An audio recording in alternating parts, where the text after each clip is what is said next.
Os peixes estão em perigo. A população de bacalhau na costa leste do Canadá despencou nos anos 90. As pescas comercial e recreativa intensas no sul da Flórida dizimaram populações de mero preto. E a maior parte das populações de atum reduziram drasticamente mais de 50%, com o atum-rabilho à beira da extinção.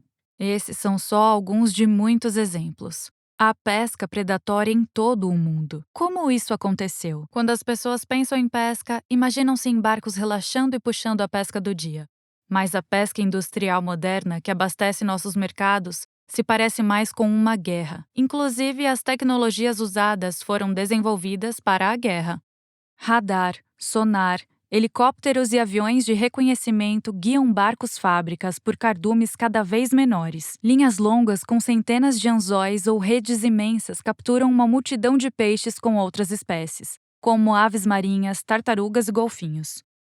Os peixes são levados para barcos imensos com instalações de congelamento e processamento. Toda essa tecnologia nos permitiu capturar peixes em profundidades maiores e mais distantes.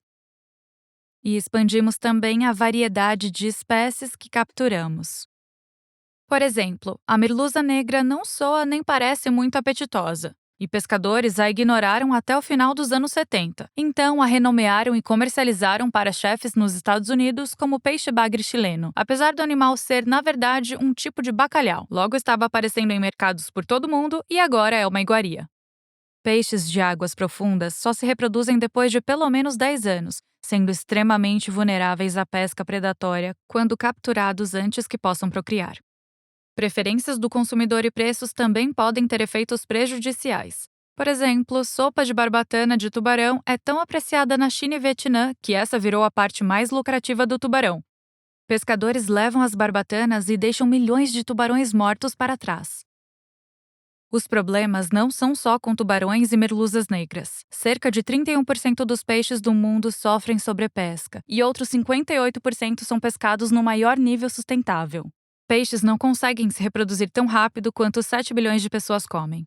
A pesca também afeta ecossistemas mais amplos. Camarões são capturados arrastando redes do tamanho de um campo de futebol através do fundo do oceano, perturbando e destruindo o habitat. Muitas vezes, a captura tem apenas 5% de camarão. O resto são animais indesejados que são devolvidos mortos.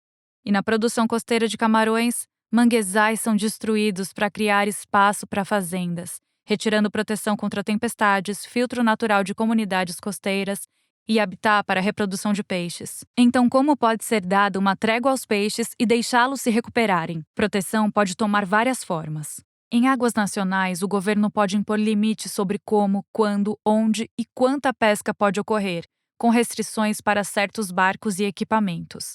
Práticas nocivas como arrasto de fundo podem ser banidas, e podemos criar reservas marinhas fechadas para a pesca para ajudar ecossistemas a se recuperarem.